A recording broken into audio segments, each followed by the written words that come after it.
When my uncle sent me that video, I didn't expect my entire reality to shift. I had just gotten home from work, exhausted and ready to settle into my usual evening routine. The clock on the microwave read 7:36 p.m. and the apartment was quiet, suspiciously quiet. Amber, my sister, was usually home by now, sprawled across my couch with the television blaring some reality show I had no interest in watching. But tonight, the silence was a gift I hadn't anticipated. I kicked off my shoes, letting them fall haphazardly by the door, something I'd never do if Amber was around. She'd always make some snarky comment about my messiness, which was rich coming from her, the queen of leaving dishes in the sink for days. The irony wasn't lost on me, but I'd long since stopped pointing it out. It wasn't worth the argument. My phone buzzed in my pocket as I made my way to the kitchen. Uncle Ray. That was unusual. We talked, sure, but he wasn't the type to send random messages, especially not with the words, "You need to see this, Ailey. I'm sorry." Curious and slightly uneasy, I leaned against the counter, thumb hovering over the video attachment. What could possibly warrant such an ominous preface? With a deep breath, I clicked play, and in that moment, my world tilted on its axis. There she was, my sister Amber, lounging in a chair, drink in hand, a smug grin stretched across her face. The setting was familiar. My parents' backyard, their weekend barbecue. I recognized the wooden deck chair, the string lights my mother had insisted on hanging despite my father's protests about the electric bill. Amber looked relaxed, carefree, and completely oblivious to the camera recording her. "I mean, come on," she was saying, rolling her eyes dramatically. "Allie's too dumb to ever kick me out. She just lets me stay there rent-free like an idiot." Laughter, not just hers. Others chimed in. Our cousin Matt, our friend Lindsay, and even Dad chuckled. My own father, laughing at my expense. "She really thinks I'm struggling," Amber continued, shaking her head in exaggerated pity. Like, poor little me can't afford my own place. Please, I make way more than she even knows. But why would I waste my money when my idiot sister lets me live for free? My stomach twisted. I replayed it twice, 3 times, each time her words cut deeper. Too dumb to ever kick me out. An idiot. Wasting my money. I felt frozen, the air thick around me, suffocating. For 3 years, Amber had been living in my house. My house. When she first moved in, it had been out of necessity. Or so I thought. She had just gone through a rough breakup, lost her apartment, and called me in tears. "I just need a little time, Allie," she had said. "I swear I'll get back on my feet soon." And I, like the fool she believed me to be, opened my doors. No rent, no bills, just a place to stay while she figured things out. And now here she was, laughing at my kindness. I should have been shaking with rage, but instead, I felt something different, a strange, eerie calm. Uncle Ray's message popped up again. I wasn't sure if I should send this, but you needed to know. I stared at the screen, fingers hovering over the keyboard. The old me, the one who always gave Amber the benefit of the doubt, wanted to ask for context, to give her a chance to explain. But the new me, the one who had just been slapped in the face with the truth, that me just typed back. "Thank you. Don't say anything to her. I'll handle it." And I would. I didn't confront her. I didn't call her out. I didn't storm into her room demanding an explanation. No, that would have been too easy for her. Instead, I smiled at her over breakfast the next morning, the same way I always did. Asked her about work, feigned interest in her stories, laughed at her jokes. And when next month's rent came due, the rent she had never once been asked to pay, everything would change. She had no idea what was coming. The morning after watching the video, I stood in the kitchen, calmly stirring my coffee as Amber strolled in, completely unaware that I knew the truth. "Morning," she said, stretching her arms dramatically. "Damn, I slept like a baby last night. That guest bed of yours is way too comfortable." I smiled, glad to hear it. She had no idea, no clue that I had spent the entire night making plans, researching tenant laws in our state, consulting with a property management company I found online at 2 a.m. No idea that behind my placid expression was a mind working overtime, calculating years of lost rent, of emotional labor, of silent resentment now bubbling to the surface. Amber moved around the kitchen like she owned the place, grabbing the last of my oat milk, pouring herself coffee, and humming to herself. 3 years of this. 3 years of me making space for her, letting her take without question, without gratitude. She slid into a chair and sighed, rubbing her temples. Work is insane right now. I swear, if my boss emails me one more time about those reports, I might actually lose it. I nodded, pretending to listen while my mind replayed the words from the video. I make way more than she even knows. She had a good job, a stable income. She had the means to move out whenever she wanted, and yet she'd been lying to my face, pretending to struggle, milking my generosity for all it was worth. And that meant there was no reason, no excuse for her to still be living here. I took a slow sip of my coffee. "So what are your plans this month?" Amber frowned. "What do you mean?" "Oh, I shrugged. "You've been here for a while now. I figured you might be thinking about your next steps. Looking for a new place, maybe." She let out a dramatic groan. Ally, I have so much on my plate right now. Moving is the last thing I need to deal with. Plus, it's so expensive." Expensive? I fought the urge to laugh. She could afford it. That much was clear. But I kept my expression neutral. "I get that," I said. "But I was thinking maybe it's time for some changes around here." Amber barely looked up from her phone. "What kind of changes?" I let the silence stretch, just long enough for tension to creep in. Then, with the same casual tone, I said, "Well, starting next month, I think it makes sense for you to start paying rent." Amber froze, just for a second. Then she let out a breathy laugh. "Wait, are you serious?"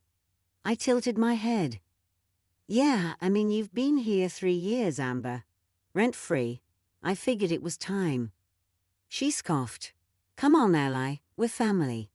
You really expect me to pay rent?" I held my coffee cup just beneath my lips, watching her. "Yes." The word landed like a slap.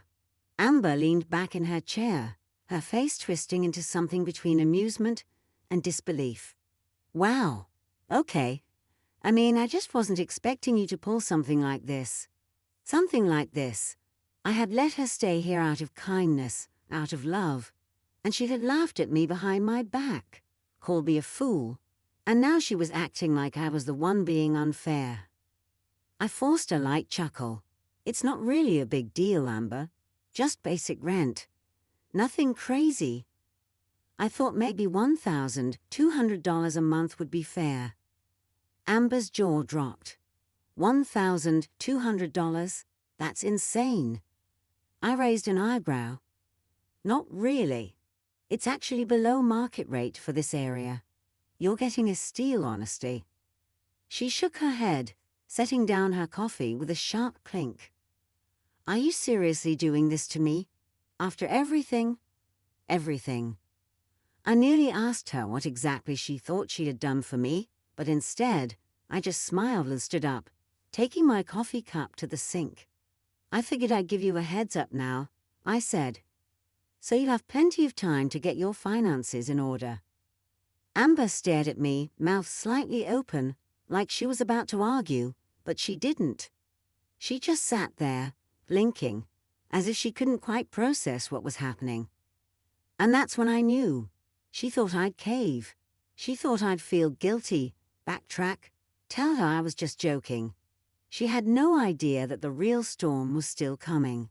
Amber avoided me for the next few days. Normally, she was all over the house, sprawled across my couch, blasting Netflix late into the night, leaving dishes in the sink like she expected me to clean up after her. But after our conversation about rent, she suddenly became scarce.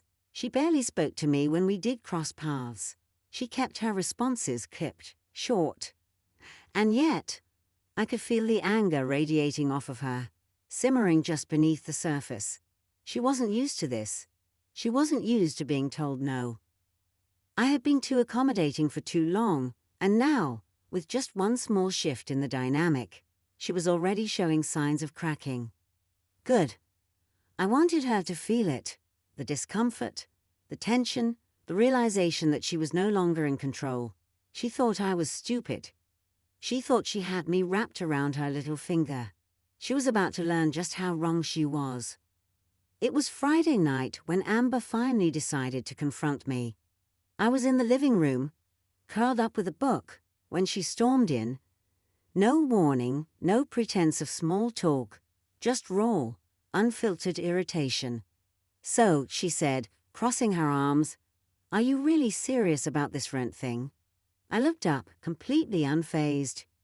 "Yeah, why wouldn't I be?" She scoffed, pacing back and forth.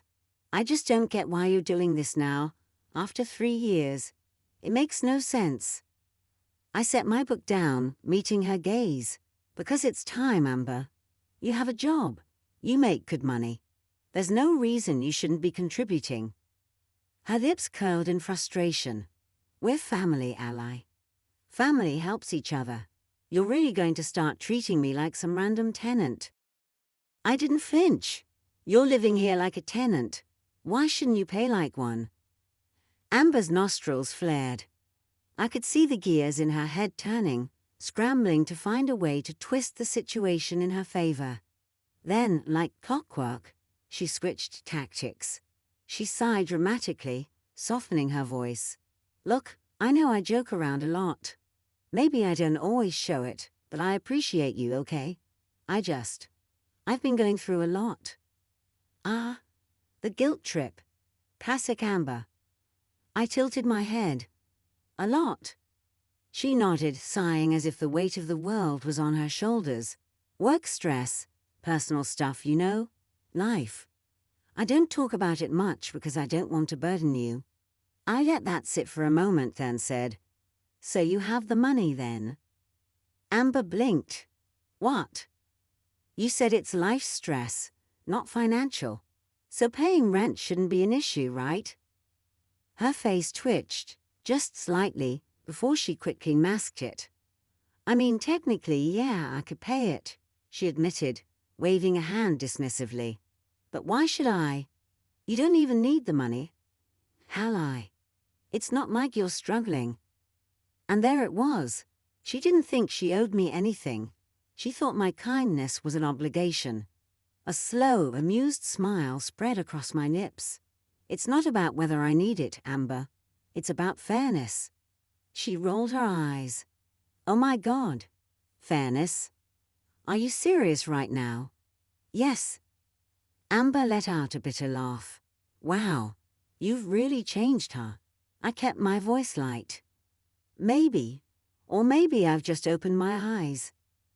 I saw it, just for a second, the flicker of panic in her expression. She still thought she had control, but something felt different now, and she didn't like it. She inhaled sharply, shaking her head. "Well, I'm not paying rent, so I guess you're going to have to figure out what to do about that." I held her gaze, let the silence stretch, let her think she had the upper hand. Then I smiled. "Okay." That was all I said. Just okay. And I watched as uncertainty crept into her face. She had expected me to argue, to plead, to negotiate. But I didn't need to. Because next month was coming, and she had no idea what was waiting for her. The first of the month arrived quietly. Amber, on the other hand, did not. She stomped into the kitchen that morning, acting like she didn't have a single worry in the world. She poured herself coffee, grabbed one of my expensive protein bars, one of many little luxuries she never bothered replacing, and flopped onto the couch. scrolling on her phone like she always did. She was relaxed, smug even, because she thought I had backed down. She thought my little rent talk had just been a bluff, a moment of frustration I'd eventually let go of. She thought she'd won, but she hadn't, and she was about to find out. At exactly 9:00 a.m., Amber's phone buzzed. I watched from across the room as she frowned at the screen. She tapped a few times, then suddenly sat up straighter. "What the hell?" she muttered. She turned her phone toward me, eyebrows raised. "Ali, I just got an email from your rental management company. What the hell is this?" I set my coffee down calmly. "Oh, right. That's your lease agreement." Her mouth fell open. "My what?" "Lease agreement," I repeated, like it was the most normal thing in the world. "Since you said you weren't paying rent, I decided to formalize everything. That email is your rental contract with the property management company I hired." Amber blinked. She looked at the email again, scrolling frantically. This says my first rent payment is due today." "That's right." I nodded. I figured I'd make it official. Her head snapped up. "You're actually serious?" "As a heart attack." She let out a sharp, bitter laugh. "Oh my God, you're insane." I raised an eyebrow. "No, Amber, I'm just done being taken advantage of." I could see it happening now, the cracks in her confidence, the way her mind was racing, trying to find an escape, a way to talk herself out of it. I waited, and right on cue, she flipped tactics. She softened her voice, switching into victim mode. "Ali, come on," she said, pressing a hand to her chest, like I had personally wounded her. "You're my sister. I thought we were supposed to support each other." "We are," I said. "And for 3 years, I supported you completely, without asking for a single thing in return." She swallowed.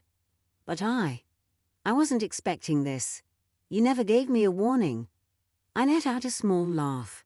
"I gave you a full month's notice. That's more than fair." Amber's face twisted. "I don't have the money for this right now." I tilted my head.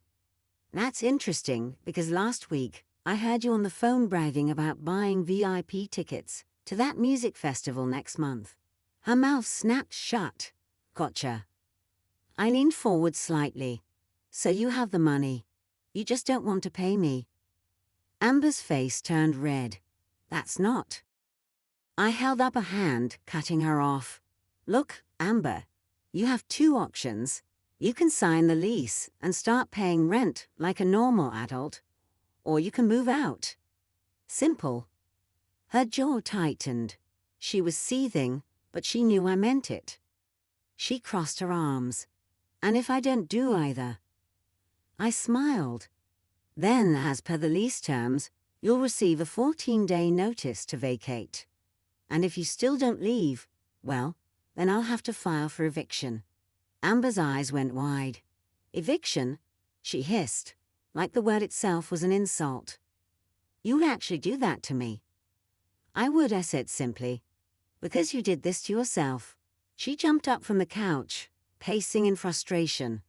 I could feel her panic, the way her entire world had just shifted in a way she wasn't prepared for. "I cannot believe you're actually doing this," she muttered, shaking her head. I picked up my coffee again. "Believe it." She stormed toward the door, grabbing her bag. "I'm going out," she snapped. "Take your time," I said cheerfully. "But just a heads up, if you don't pay by the end of the day, that 14-day notice will be delivered first thing tomorrow morning." Amber didn't respond. She just slammed the door behind her. And I smiled. Because for the first time in 3 years, I was finally in control. Amber didn't come home that night. Or the next. I wasn't surprised. This was exactly her style. Run away from problems, avoid responsibility, and hope they'd magically disappear. But I wasn't her problem anymore. I was her landlord. And when she finally did come back, 3 days later, I was ready. It was late, almost midnight, when I heard the front door creak open. I sat on the couch, pretending to be engrossed in my laptop, but the second Amber stepped in, I caught the shift in her posture. She wasn't just irritated anymore, she was furious. She kicked off her heels aggressively, practically throwing them against the wall. Her hair was messy, like she'd been too distracted to care. Her eyes darted toward me, and I could see the storm brewing behind them. I stayed silent, waiting for her to speak first. She dropped her purse onto the counter and exhaled sharply. "We need to talk." I closed my laptop slowly and leaned back. "I'm listening." Amber folded her arms. "You really filed the paperwork." My lips twitched, so she checked. "Good." "Yes," I said simply. She let out a dry laugh. "Jesus, ally, you're seriously evicting me." I raised an eyebrow. "No, Amber. I gave you options. You just didn't like them." She stepped closer, her frustration bubbling over. "I was gone for 3 days. You didn't even try to talk to me before doing this." I tilted my head. "Funny. I seem to remember you walking out mid-conversation." Her hands clenched into fists at her sides. "You don't get it. I was figuring things out." "Figuring things out," I repeated, feigning curiosity. "Like how to keep living here for free?" Amber's face flushed red. She opened her mouth to argue, but then she stopped, because we both knew the truth. Instead, she switched tactics again. Her expression softened, and for the first time, I saw something resembling genuine fear in her eyes.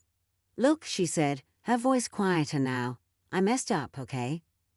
I shouldn't have said what I said. I was just venting. I didn't mean any of it, I didn't." "Yes, you did." I didn't flinch. Amber hesitated. "No, You called me an idiot, Amber." I cut in. "You laughed about how I was too dumb to ever kick you out. You bragged about playing me for a fool." She swallowed hard, looking away. "I heard it." I continued. "I watched you say it, and so did Uncle Ray." At that, her head snapped up, eyes wide. "You told him." I laughed. "He told me." Amber's mouth opened slightly, but no words came out. The realization hit her like a slap. She'd been caught, exposed, and worst of all, she couldn't lie her way out of it. She exhaled sharply, pacing again. Okay, I get it. I screwed up." I stayed silent, watching her unravel. I don't have anywhere to go, ally." She stopped, staring at me, waiting for me to break. But I didn't, because this time, I wasn't going to save her. I picked up my laptop and pulled up an email. "Actually," I said. "Scrolling, that's not true." Amber frowned. "What?" I took the liberty of looking into some affordable apartments nearby.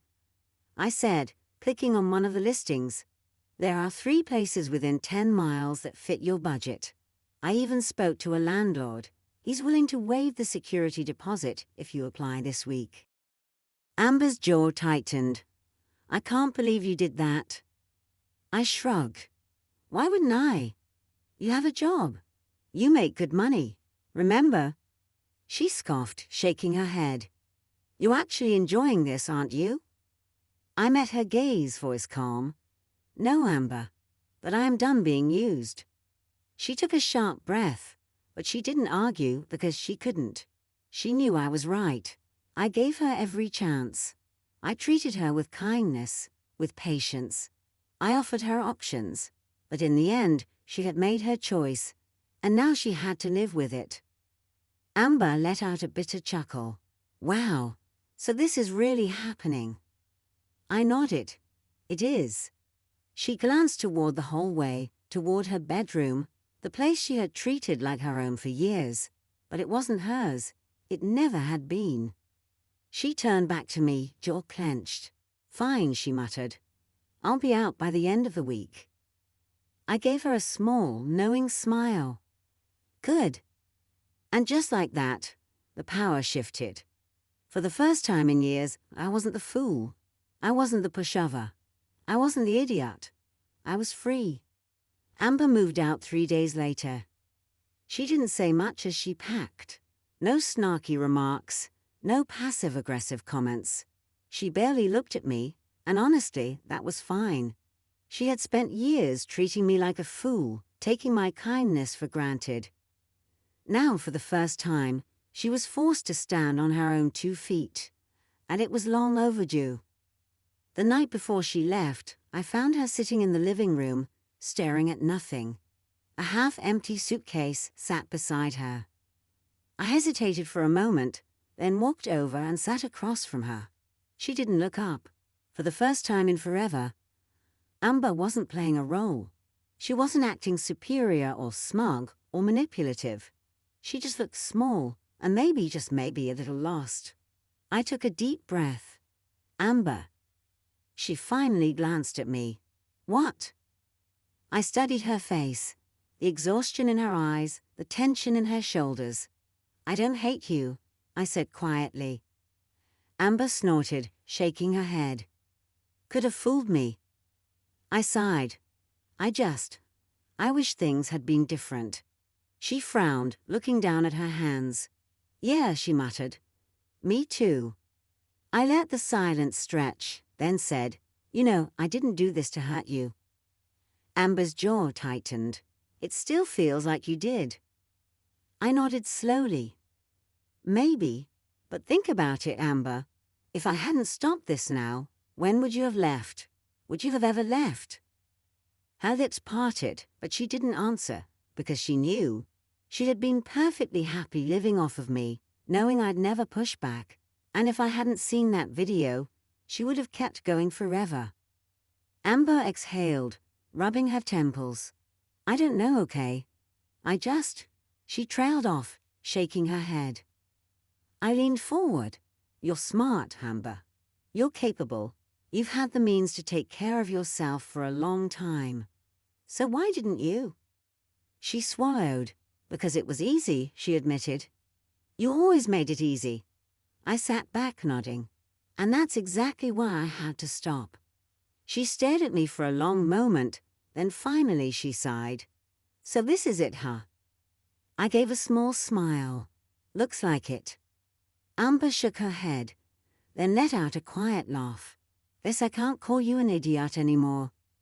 I smirked. No, you can't. For the first time in years, Amber and I sat together without any manipulation, without any lies. Just 2 sisters finally telling the truth. And for the first time, I think she actually understood. The next morning, she was gone. No dramatic exit, no screaming match. Just a packed suitcase, a closed bedroom door, and a simple text message an hour later. I'm out. Good luck, ally. I stared at the message for a long moment before locking my phone. I wasn't angry. I wasn't even relieved. I just felt done. And that was enough. A week later, I walked through my house, the silence wrapping around me like a long overdue hug. No more doors slamming, no more missing groceries, no more walking into my own home feeling like a guest. It was just mine again, and I had earned that. A knock at the door pulled me from my thoughts. I opened it to find Uncle Ray standing there with a knowing smile. Well, he asked, how's it feel? I smiled. Peaceful. He chuckled. I bet. I stepped aside, letting him in. He glanced around the house, nodding in approval. Looks better already. I laughed. I think so too. Ray turned to me, his expression softening. I know that wasn't easy, kid. But you did the right thing. I sighed, leaning against the counter. Then why does it still feel weird? Ray folded his arms. Because she's your sister. I nodded. She's your sister, he repeated. But that doesn't mean she was good for you. And it damn sure doesn't mean you had to keep letting her use you. I looked down, processing his words. Then I met his gaze. Do you think she'll be okay? Ray let out a slow breath. She'll have to be. And I knew he was right. Amber had been forced to grow up, forced to take responsibility, maybe for the first time in her life. Whether she liked it or not, she couldn't rely on me anymore. And maybe, just maybe, that was the best thing that could have happened to her. That night, I sat on my couch with a glass of wine, staring out the window at the quiet street beyond. And for the first time in a long, long time, I felt something I hadn't realized I was missing: freedom. I had spent years letting someone else take up space in my life, in my home, in my peace. I had given and given and given, and received nothing but manipulation in return. And now I was free. I smiled, taking a sip of my wine. Amber had laughed about playing me for a fool. She had underestimated me, and now she was learning the hard way because I had stopped playing the fool. I have found my strength, and it felt damn good. Part 2. The apartment seemed impossibly quiet after Amber left. For 3 years, there had been a constant buzz of activity. Her music playing too loudly from the shower, the television blaring at odd hours, the incessant notifications from her phone that she never silenced. Now the silence was deafening, almost disorienting in its completeness. I spent the first weekend after she moved out cleaning, not just the standard vacuum and dust routine, but a deep, almost therapeutic purge. I pulled out the couch cushions and found remnants of her life wedged between them: hair ties, loose change, a lipstick cap, ticket stubs from concerts she'd never bothered to mention she was attending. I scrubbed the bathroom until the tiles gleamed, erasing the ring of makeup residue she always left around the sink. It felt symbolic, this cleaning, like I was washing away 3 years of being taken advantage of, 3 years of silently simmering resentment. On Sunday evening, I stood in the doorway of what had been her room. It looked strangely bare now, the closet door hanging open to reveal empty hangers, the bedside table cleared of her clutter. She'd taken everything except the faint scent of her perfume that still lingered in the air. I felt a strange pang of something. Not quite sadness, but a hollowness I hadn't expected. For all her flaws, and there were many, Amber had been a constant presence in my life. Now that constant was gone, and I wasn't entirely sure how to feel about it. My phone chimed with a text from Maya, my best friend, the only person besides Uncle Ray who knew the full story. "How's the first Amber-free weekend going?" I typed back, "Quiet, really quiet. I keep expecting to hear her stomping around." Maya replied almost immediately, "Freedom is blissfully silent. Want to grab brunch tomorrow to celebrate your liberation?" I smiled. Liberation. That was one way to put it. "Absolutely," I typed back. "I'm buying." "Like hell you are," Maya responded. "You've been financially supporting a parasite for 3 years. I'm buying, and I won't take no for an answer." I laughed out loud, the sound echoing in the empty apartment. It felt good to laugh, to feel something other than the strange mixture of relief and uncertainty that had been my constant companion since Amber left.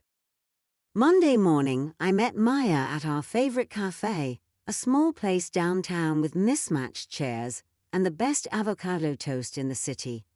She was already there when I arrived, waving enthusiastically from a corner table. "Well, well," she said as I slid into the seat across from her.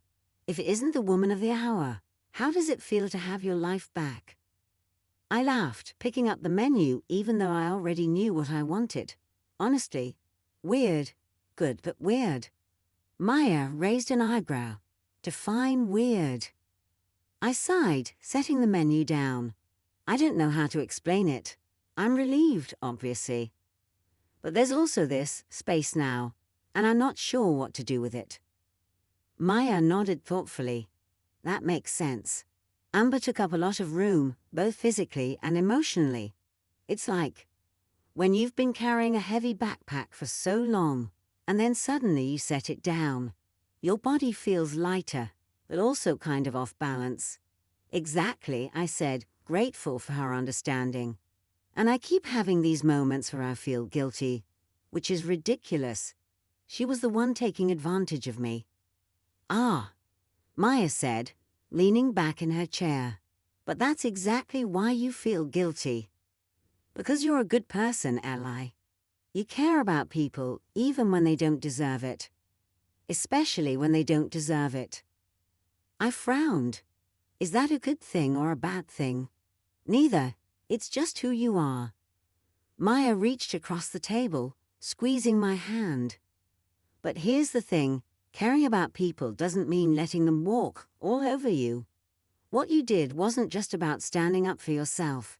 It was about not enabling her anymore. I nodded slowly. I know. Logically, I know that. But there's still this little voice in my head that says I betrayed her somehow. That voice, Maya said firmly, is the result of years of Amber's manipulation. It's not the truth. Before I could respond, the waiter appeared to take our orders. We both asked for avocado toast and mimosas, a proper celebration brunch. So, Maya said once the waiter had left, "Have you heard from her at all?" I shook my head. Not a word since the I'm out text, which is probably for the best. Probably, Maya agreed. But I wouldn't be surprised if she tries to worm her way back in, once the reality of paying her own bills sets in. I hadn't considered that possibility, and the thought made my stomach clench. You think she would? Maya gave me a look. This is Amber we're talking about. Of course she would. The question is, what will you do when she tries? I took a deep breath. I don't know. I'd like to think I'd stand my ground, but she's your sister, and you've been conditioned to cave to her demands. Maya finished for me. Look, I'm not saying you need to cut her out of your life forever. But there needs to be boundaries. Clear, non-negotiable boundaries. Boundaries, I repeated. The word felt strange in my mouth, almost foreign. I had never been good at setting them, especially not with family. Yes, boundaries, Maya said firmly. Like, no, you cannot move back in. Or, no, I will not lend.